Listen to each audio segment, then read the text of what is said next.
मध्य प्रदेश सरकार ने आज बजट जारी कर दिया है। हमारे साथ मध्य प्रदेश इंडस्ट्रियल उद्योगपति मौजूद है। मध्य प्रदेश के कई उद्योगपति मौजूद है। भैया, जिस तरह से मध्य प्रदेश सरकार ने जो बजट जारी करा है, कितना असर और कितना फायदा?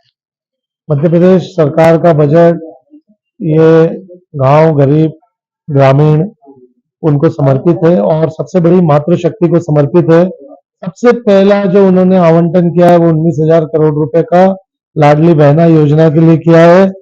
सारे प्रश्न चिन्ह खत्म करते हुए उन्होंने इस योजना को जारी रखने के लिए एक बहुत बड़ी अपना वादा निभाया है।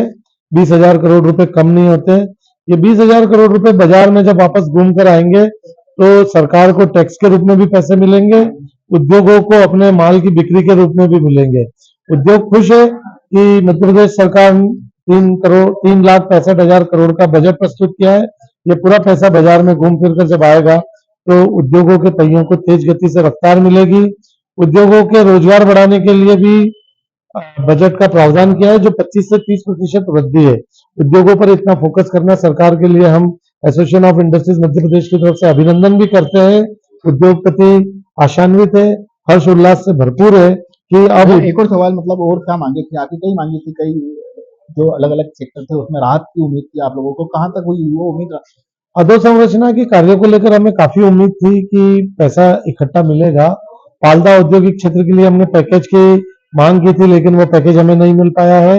इसके अतिरिक्त नेचुरल गैस जो एक क्लीन गैस है, उस पर वैट बहुत अधिक है। उस वैट को समाप्त करने या न्यूनतम करने के लिए हमने मांग रखी थी, जिसका हमको आईटीसी का इनपुट क्रेडिट भी नहीं मिलता है, तो वह भी हमें प्राप्त नहीं हो पाया है। इसके अतिरिक्त कई हमारी ऐसी मांगे थी जो केंद्र सरकार के बजट से रिलेटेड थी, और सब्सिडी का जो पैसा है वह समय पर जारी नहीं हो रहा है। तो हमने ये भी मांग की थी कि बजट का आप प्रावधान कीजिए, लेकिन समय पर उसका भुगतान कीजिए। तो सब्सिडी का पैसा काफी लंबे समय से रुका हुआ है, चुनाव के कारण भी रुका था। तो हमने ये उम्मीद की है कि वह पैसा भी शीघ्र जारी हो जाए। बैंकों को लेकर एक जो सब्सिडी को लेकर जो मांगे थी आपकी, जो कुछ राहत मिली बजट में? ऐसा कुछ भी बजट दर्शाता नहीं है। हमें बहुत ही उम्मीद थी कि सरकार की कई योजना है, जैसे बिना कोलेट्रल के लोन देने की केंद्रीय सरकार की भी योजना है, पर उसमें प्रदेश सरकार की गारंटियां रहती है कि वो छोटे लघु उद्योग और कुटीर उद्योगों के लिए बिना गारंटी का लोन दे और बैंकें उसको सहायता करें। तो हमसे हमारी ये कहना है सरकार से कि सरकार इसको सख्ती से लागू करे और बेचारे जो छोटे और कुटीर उद्योग वाले हैं उनको इसका लाभ मिले। और जो प्राइवेट बैंकों का नए जो लाइसेंस मिल रहे हैं, वो पुराने साहूकार तरह के अब व्यवहार कर रहे हैं। अकाउंट ट्रांसफर में, लोन की स्टाम्प ड्यूटी में, जो बहुत ज्यादा उद्योग, छोटे उद्योग। सिंगल विंडो की बात भी कर रही थी प्रदेश सरकार, क्या सिंगल विंडो लग रहा है इस बजट में? इस मुद्दे पे हमारी सरकार से थोड़ी सी निराशा है कि सिंगल विंडो और ईज ऑफ डूइंग बिजनेस पे इस बजट में ऐसा कोई प्रावधान नहीं दिख रहा है। और इसके विपरीत सरकार सभी जो भी कहना चाहिए कानून और अपील और सभी का विकेंद्रीकरण न करते हुए एकत्रीकरण कर रही है सभी चीजों के लिए। अब ऐसा लगता है उद्योगपतियों को भोपाल का वो रुख देखना पड़ता है, जो पहले एक समय में पंचायत और जो सरकार चाहती थी कि वहीं का समस्या वहीं निपट जाए, पर ऐसा इस बजट में भी कोई मंशा और नया नहीं दिखा। जैसे कि उद्योगपतियों का कहना है कि एक ही प्लेटफॉर्म नहीं मिल रहा है, अभी भोपाल दिल्ली और इस तरह से भटकना पड़ रहा है, क्या सही है? बिल्कुल सही है, काफी भटकना पड़ रहा है। जैसा कि हम देख रहे हैं, इंफ्रास्ट्रक्चर के लिए काफी फंड गवर्नमेंट ने बजट में अनुमानित किया, पर इंडस्ट्रियल इंफ्रास्ट्रक्चर के लिए कोई अलग से हेड ना देते हुए कोई इंफ्रास्ट्रक्चर का फंड नहीं दिया है।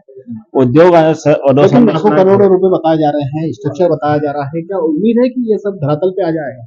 उम्मीद तो है। बजट का मतलब यही है कि ये धरातल पे लाना है। सरकार की मंशा कैसी है, डिसबर्समेंट, और मोहन सरकार का पहला ही साल है, अब देखें कि कार्यशैली पहला साल नजर आ रहा है बजट में कि राहत मिली कुछ उद्योगपति को कोई विशेष राहत तो नहीं है, पर बजट हमेशा उम्मीदों को होता है। इस पर क्या मोहन सरकार आगे क्रियान्वयन करती है उस पर निर्भर करता है। नया मंत्रिमंडल, नए मुख्यमंत्री, हमारा नया बजट अधोसंरचना विकास के लिए इंडस्ट्रियल को कुछ अलग से मद में नहीं दिया है। शहरी और बाकी चीजों के लिए उन्होंने सब दिया है, पर उद्योगों को निगलेक्ट किया है इस क्षेत्र में। ये हमारे साथ कुछ इंदौर के उद्योगपति थे जिनका कहना है, साफ तौर पर कहना है कि जिस तरह से मोहन सरकार की जो उम्मीदें थी उस पर फिलहाल सरकार उतरी नहीं है। फिलहाल इंदौर से टीवी 9 भारत संजय।